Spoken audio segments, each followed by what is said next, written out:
السلام عليكم متابعين مصر زمان.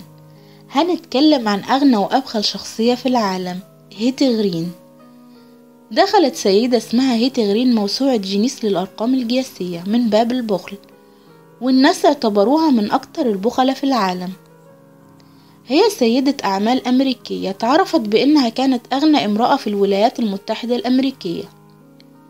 ولدت في 21 نوفمبر سنة 1834، وعاشت هيتي غرين في أواخر القرن ال19 وأوائل القرن ال20. بتحب حياة الزهد، مع إنها كانت غنية جدا بس بخيلة.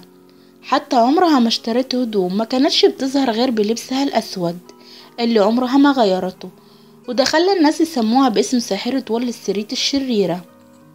وتوفت هيتي غرين في سنة 1916 عن عمر 81 سنة. كانت أغنى واحدة في أمريكا، سابت فلوس تقدر بنحو 100 مليون دولار. دي لو فضلت تصرف منها طول حياتها ما كانتش هتخلص، بس كانت بخيلة جدا وما غيرتش هدومها. فضلت طول حياتها تلبس فستان واحد لونه أسود، وتشتري الطواجن رخيصة، وكل حاجة كانت رخيصة، ومعاها شنطة ايد واحدة. وكمان ما غيرتش هدومها الداخلية من لما كان عندها 16 سنة لحد ما ماتت. طبعا الشكل واضح في الصورة.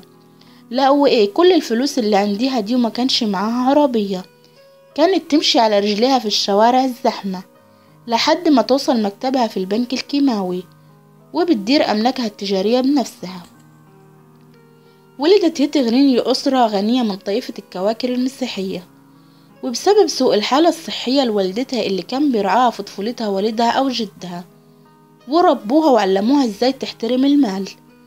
لما كان والدها يحكي لها قصص، المفروض ان دي طفلة يعني تسمع حكايات اطفال ما قبل النوم، لكن والدها كان بيكلمها عن البورصة والشغل والحسابات والفلوس والتجارة.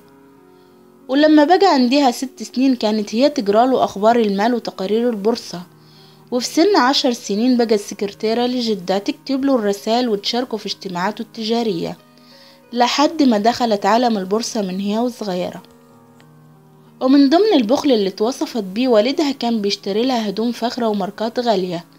لمت الهدوم كلها ان المفروض دي هدية، وباعت هدومها واستخدمت الفلوس في الاستثمار.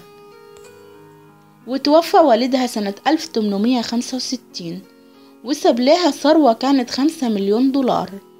أخدت الفلوس وشغلتها في العقارات وشراء الأراضي والاستثمارات.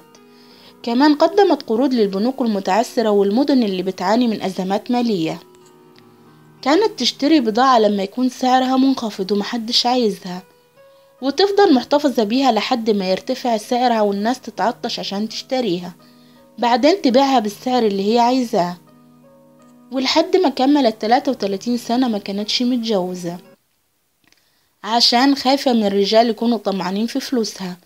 بعدين اتجوزت بإدوارد هنري، وكانت له ثروته الخاصة المتواضعة، واحتفظت بفلوسها بعيد عن ايد زوجها. وبسبب كده علاقتهم اتوترت، وخسر زوجها فلوسه وهي مرضتش تساعده وساب البيت ومشى. لكن فجأة تعب وهي قدمت له الرعاية واهتمت بيه لحد ما مات.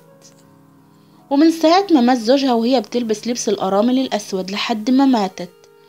وكانت بتجيب لأولادها الهدوم المستعملة، وعاشت في الشقق العادية عشان تتجنب دفع أي فلوس، بإنها تبني بيت وتدفع ضرائب.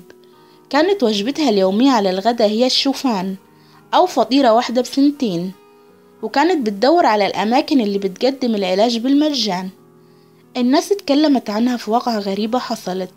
لما ابنها اتصاب بكسر في رجله أخدته لعيادة مجانية، ولما تعرف عليها الدكاترة طلبوها بإنها تدفع تكلفة علاج ابنها. راحت سابته عنديهم ومشت، عايزة تعالجه على نفقة الدولة. بعدين ابنها بتروله رجله.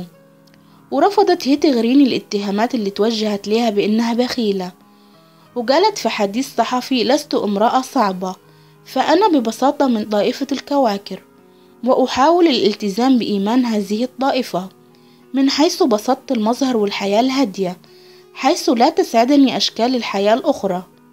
توفت هيتي في سنة 1916 بعد مرض طويل. بعد موتها أخد ابنها كل فلوسها وتمتع وعاش حياته زي ما هو عايز، فعلا زي ما بيقولوا مال الكنز للنزهة. وخلصت حكايتنا.